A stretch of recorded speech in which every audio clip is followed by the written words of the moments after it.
여러분 안녕하십니까? NBS 뉴스 24입니다.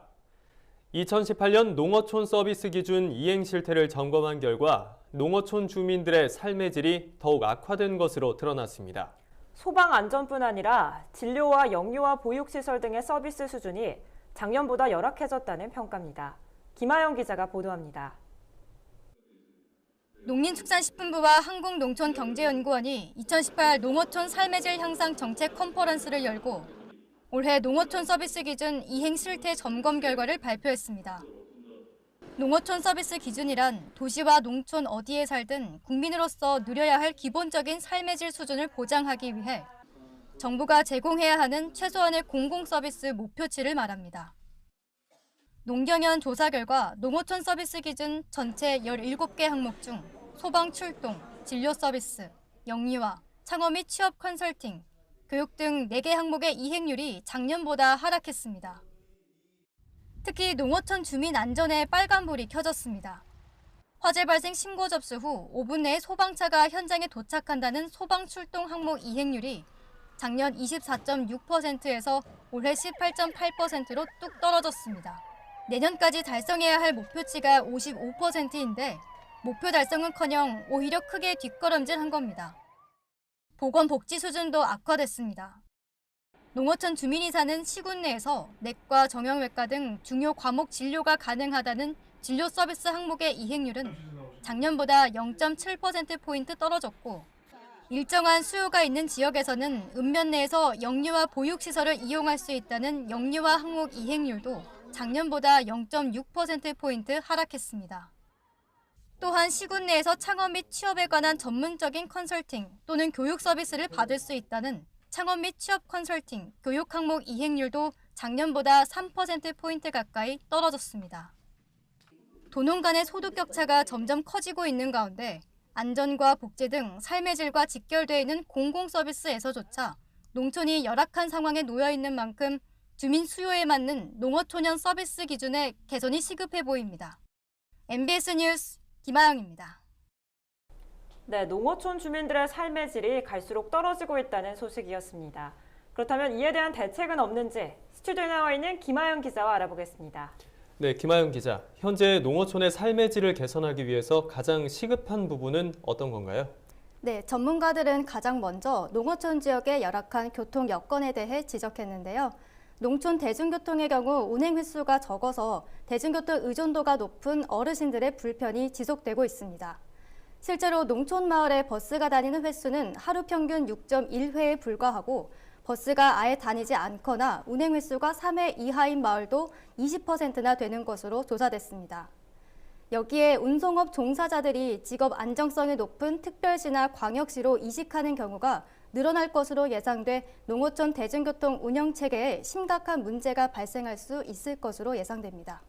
네, 그렇다면 정부에서도 이 농어촌 교통 서비스 개선에 대해서 뭔가 추진하는 사업이 있을 것 같은데요. 농식품부의 농어촌 버스, 국토교통부의 공공형 택시 사업과 같이 정부는 다양한 사업을 추진하고 있는데요.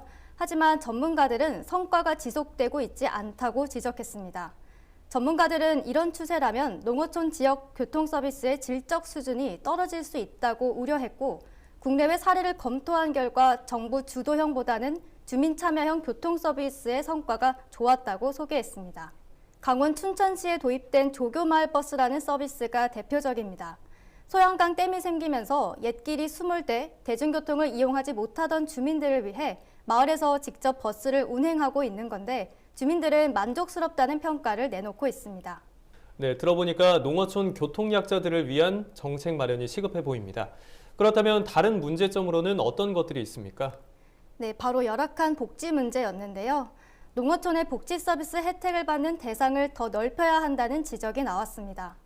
농촌으로 새롭게 유입되는 귀농 기촌 가구뿐 아니라 최근 그 숫자가 늘고 있는 결혼 이민 가정과 외국인 근로자 등까지 복지 지원 대상으로 설정해야 한다면서 포용적 복지로 접근해야 함을 시사했습니다. 특히 주거와 노동, 교육, 의료 서비스 등에서 소외된 취약계층에 적용되는 영역을 확대할 필요가 있다고 지적했습니다. 네, 그럼 이런 복지 서비스에 대한 보완책도 컨퍼런스에서 좀 언급된 게 있나요? 네, 전문가들은 농어촌 주민의 삶의 질을 높일 전문가 육성이 무엇보다 중요하다고 강조했습니다. 현재 농어촌의 관련 전문가가 매우 부족한 실정이라 전문가 육성 시스템이 시급하다는 겁니다. 또한 농어촌 거주 노인을 위한 치매 예방 프로그램 운영 등 건강 증진 사업을 확충하고 거동이 불편한 노인을 위한 급식 배달과 같이 기본적인 복지 정책부터 촘촘하게 만들어 나가는 노력이 필요할 것 같습니다. 네, 농어촌 지역의 삶의 질 향상을 위해서 좀 더 다각적인 노력이 필요해 보입니다. 김하영 기자, 오늘 설명 잘 들었습니다. 최근 강원 강릉의 한 펜션에서 고교생 3명이 숨지는 안타까운 사고가 있었죠. 이번 사고와 관련해 정부가 농어촌 민박에 일산화탄소 감지기 설치를 의무화하고 매월 가스 누출과 배기통 이음매를 점검하도록 하는 대책을 내놨습니다. 보도에 오주석 기자입니다. 강원 강릉시의 펜션 사고와 관련해 농림축산식품부가 농어촌 민박 사업 제도 개선 방안을 밝혔습니다. 현재 농어촌 민박은 농어촌에서 연면적 230제곱미터 미만의 주택을 가진 사람이 일정 여건을 갖춰 사업자 신고를 하면 시군구가 적합 여부를 판단해 신고 필증을 내주는 절차로 개설됩니다. 이후 민박 사업자들은 민박의 규모와 위생관리, 소방안전시설 기준 준수 등에 대해 6개월에 1회 이상 점검을 받아왔습니다. 또한 매년 1회 이상 소방서, 위생 담당 기관 등 관련 기관과 합동 점검을 실시하고 있으며 월 1회 가스 누출 점검도 진행해 왔습니다. 하지만 농식품부는 이번 사고를 계기로 앞으로 가스시설 환기와 가스 누출, 배기통 이음매 연결 상태 등을 추가로 점검토록 했습니다. 또 당초 농어촌 민박이 200개가 넘는 시군은 표본 조사를 하도록 했지만 조사 기간을 늘려서라도 모든 농어촌 민박에 대해 전수조사를 하겠다고 밝혔습니다. 더불어 농식품부는 새로 문을 여는 농어촌 민박에 대해서도 안전 기준을 강화할 방침입니다. 이에 따라 앞으로는 농어촌 민박 시설에 일산화탄소 감지기 설치를 시설 기준에 포함하고 민박업 신고 수리 처리 기간을 즉시에서 10일간으로 늘려 시설 기준이 제대로 갖춰졌는지 따져보도록 할 방침입니다. 뿐만 아니라 농어촌 민박 사업장 출입문에 농어촌 민박임을 알리는 표시를 붙이고 건축물 전체가 주택용일 때에만 민박임을 운용토록 할 계획이며 이를 위해 관련 법규도 함께 개정하겠다고 밝혔습니다. 다시는 이번과 같이 안타까운 사고가 재발되지 않기 위해서라도 정부의 세심한 관리 감독과 제도 정비, 그리고 사업자 스스로 안전관리에 만전을 기하는 노력이 필요해 보입니다. MBS 뉴스 오주석입니다. 오랜 기간 진통을 빚어온 서울 가락동 농수산물 도매시장의 제주산 양배추 하차 거래 문제가 일단락됐습니다. 특히 중요 쟁점 사안이었던 하차 거래 유예 대상에 대한 협의도 마무리됐습니다. 최다희 기자가 보도합니다. 서울 가락동 농수산물 도매시장이 추진 중인 제주산 양배추 하차 거래 논란이 일단락된 것으로 보입니다. 양배추 생산 농가와 제주도청, 서울시 농수산식품공사는 최근 하차 거래 유예 방식과 물류비 지원금 수준에 대한 최종 합의안을 도출했습니다. 제주산 양배추의 하차 거래 1년 유예는 지난 11월 16일 결정됐지만 세부 내용을 두고는 견해가 엇갈렸습니다. 지루하게 이어져 왔던 협의 과정이 드디어 마침표를 찍은 겁니다. 먼저 산지 유통위는 펠릿에 적재한 뒤 출하하는 하차거래 시범 사업에 모두 참여키로 했습니다. 하지만 개별 계통 출하자는 자율 참여를 원칙으로 정했습니다. 이로써 소농과 고령농의 경우 유예 기간 동안 기존 방식대로 컨테이너에 담아 양배추를 출하할 수 있습니다. 가락시장 내 혼잡을 막기 위한 거래 원칙도 합의를 봤습니다. 양배추가 담긴 컨테이너는 가락시장에 들어온 뒤 이틀 안에 외부로 내보내야 하고 또 반드시 시장에 들어온 순서대로 경매를 치르기로 했습니다. 물류비 지원도 접점을 찾았습니다. 그물망에 포장된 8kg들이 양배추를 경매장에 보내면 펠릿당 9,000원을, 종이 상자로 포장한 양배추는 펠릿당 10,000원을 지원합니다. 양배추가 유통 과정에서 냉해를 입었을 경우 그 시점에 따라 책임 소재도 명확히 구분하기로 했습니다. 경매장 도착까지는 출하자가, 경매가 치러지기 전에는 도매법인이, 낙찰된 이후에는 중도매인이 각각 책임을 지게 됩니다. 서울시 농수산식품공사 관계자는 충분한 소통을 통해 합의가 이뤄졌다면서 앞으로도 하차 거래에 차질 없는 전환을 준비하겠다고 밝혔습니다. MBS 뉴스 최다희입니다. 앞으로 가금 농가들은 매달 닭, 오리 등의 폐사나 산란 현황을 기록한 뒤 그 다음 달 5일까지 의무적으로 지방자치단체장에게 보고해야 합니다. 조류 인플루엔자 방역에 만전을 기하기 위해서입니다. 일부 개정된 조류 인플루엔자 방역 실시 요령이 지난 11월 말부터 시행됐습니다. 이에 따라 닭이나 오리, 메추리 등을 키우는 가금 농가에서는 축사별로 기록대장에 폐사와 산란 현황 등을 기록해 지자체에 제출해야 합니다. 농가가 제출한 기록대장은 AI의 발생 원인과 시기를 규명하거나 역학 분석, 살처분 보상비 평가를 하는 데 증거자료로 활용됩니다. 기록대장의 작성자는 축산법에 따라 가축 사육업을 등록한 가축의 소유자로 농림축산식품부가 배포한 서식에 맞춰 축사 현황을 꼼꼼히 기록해야 합니다. 기록대장에는 축사별로 주령과 사육 마리수, 폐사 마리수와 산란 마리수, 그리고 산란율 등이 기록돼야 하고 날짜별로 기록 작성자와 농장주의 서명도 들어가야 합니다. 이렇게 작성된 기록대장은 다음 달 5일까지 관할 시장이나 군수, 구청장에게 직접 제출하거나 팩스 전자우편 등으로 보내면 됩니다. 다만 당일 폐사한 가금의 마리수가 최근 7일간의 평균 폐사한 수보다 2배 이상으로 증가하거나 산란율이 최근 7일간의 평균보다 3% 이상 저하되는 경우에는 즉시 보고해야 합니다. 그 AI는 발생 시에 초동 대응이 가장 중요하다고 생각됩니다. 과거에 신고가 늦어서 주변으로 확산돼가지고 피해가 커졌던 사례들이 많이 있습니다. 이번 기록 작성 등을 통해서 신고가 빨리 된다면 주변에 이제 추가 확산을 막고 농가에 피해를 줄 수 있을 것으로 생각이 됩니다. 폐사율 및 산란율 기록대장의 자세한 내용이나 서식은 농식품부 홈페이지를 통해 확인할 수 있습니다. 식품을 냉장이나 냉동과 같은 저온의 설비를 이용해서 신선하게 유통하는 것을 콜드체인이라고 하는데요. 생산자와 소비자 모두의 편익을 높이기 위해 농산물 콜드체인 구축이 시급하다는 주장이 나왔습니다. 또 이를 위한 법적, 제도적 개선 방안도 마련돼야 한다는 필요성이 제기됐습니다. 황주홍 국회 농림축산식품해양수산위원회 위원장과 한국농식품물류학회는 최근 농산물 물류 및 콜드체인 현대화 특별 정책 세미나를 열고 농산물 물류 체계의 문제점과 개선 방안은 무엇인지를 집중 점검했습니다. 이날 참석자들은 농산물이 생산돼 최종 소비자까지 전달되는 전 과정에 콜드체인화가 이뤄지지 않아 농산물 감모와 물류비가 더 증가하는 악순환이 이어지고 있다고 입을 모았습니다. 실제로 2016년 기준 과일과 채소 구입액 30조 4천억 원 중 물류비가 22% 이상인 약 6조 8천억 원에 달하는 것으로 알려졌습니다. 콜드체인하면 감모율이 현격하게 줄고요. 품질이 잘 유지돼서 소비자들이 원하는 고품질의 신선한 농산물을 제공할 수 있다. 특별히 중요한 것은 지금 농산물 물류비가 약 12.6조쯤 되는데 이 12조 원을 절반으로만 줄여도 약 6조 원의 경제적인 효과도 볼 수가 있습니다. 또한 콜드체인을 체계화하기 위해서는 가칭 콜드체인 산업진흥법 제정을 검토할 때가 됐다는 지적도 나왔습니다.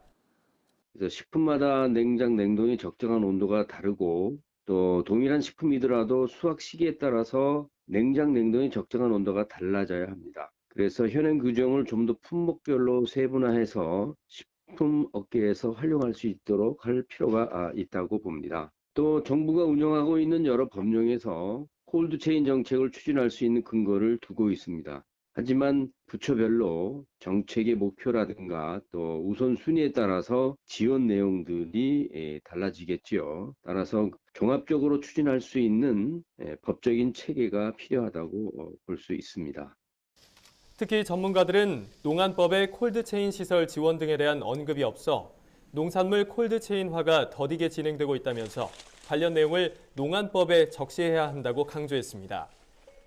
콜드체인이 농산물을 보다 신선한 상태에서 유통할 수 있고 물류비 부담까지 줄일 수 있는 방안으로 떠오른 만큼 현장에서의 빠른 적용과 관련 제도 마련에 대한 고민이 시급해 보입니다.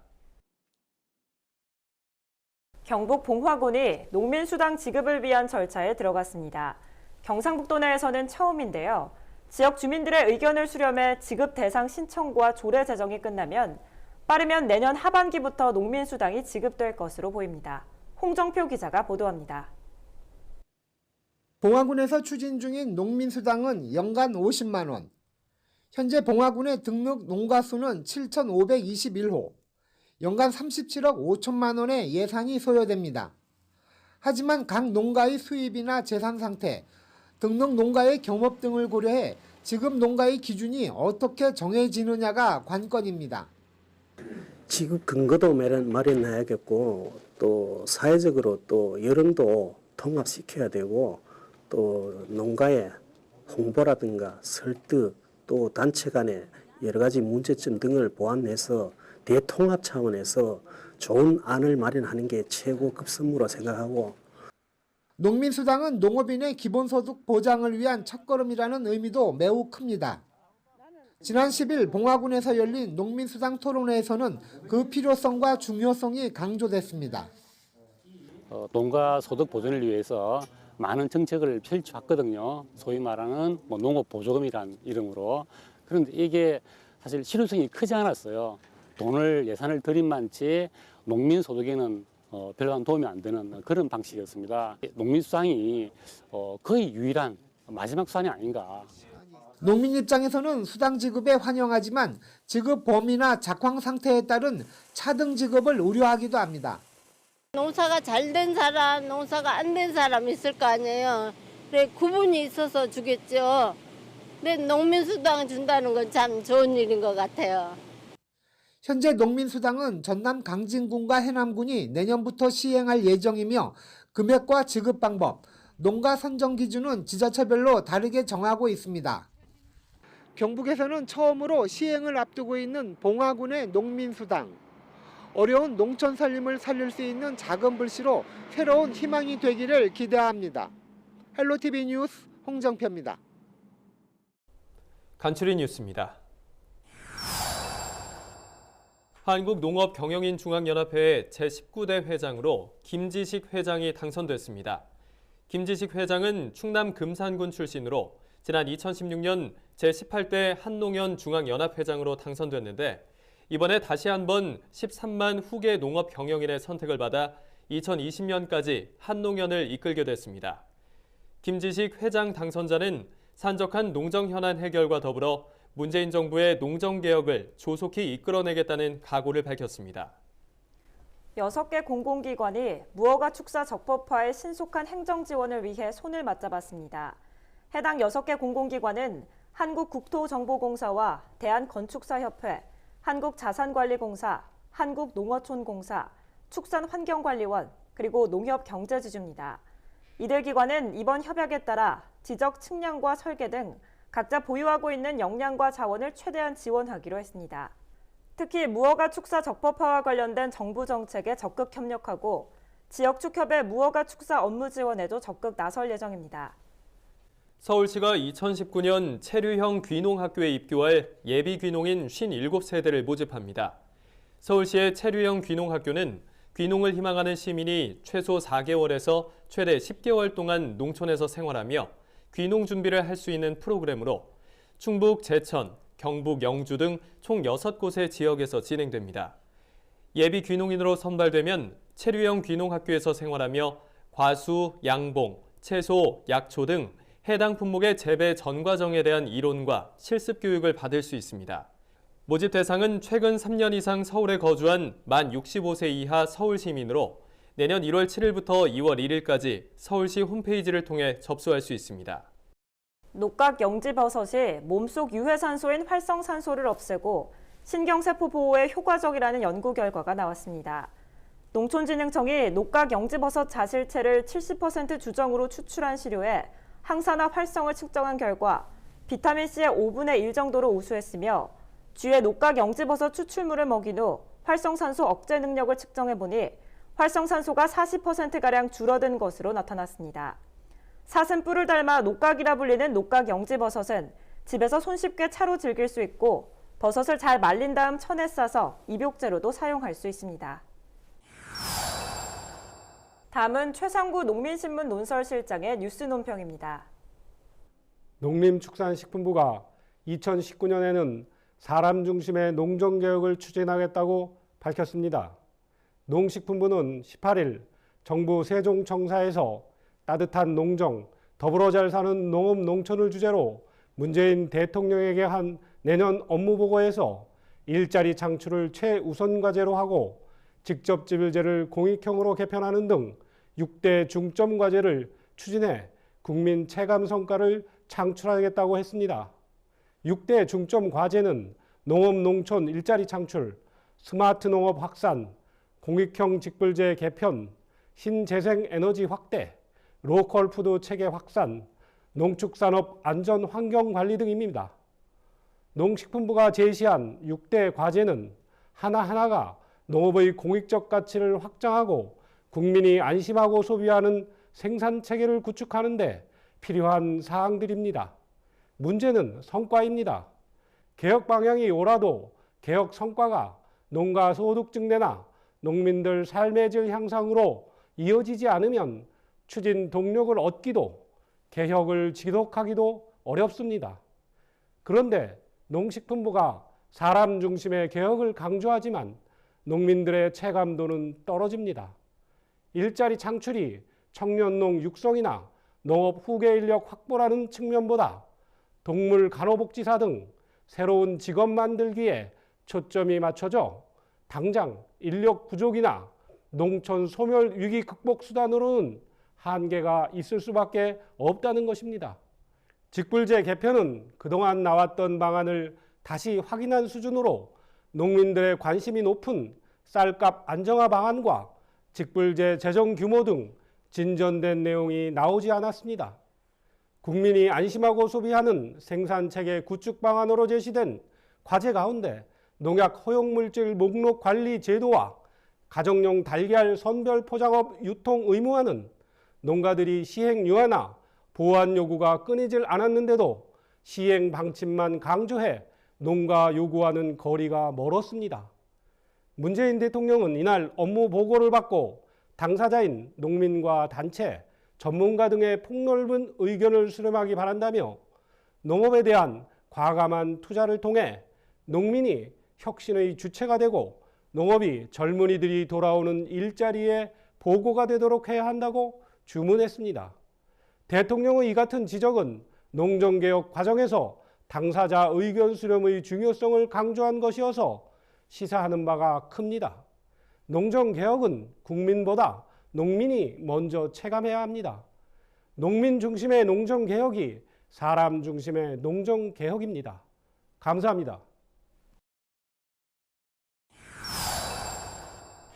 저희가 준비한 소식은 여기까지입니다. NBS 뉴스 24 마칩니다. 함께해 주신 여러분 고맙습니다.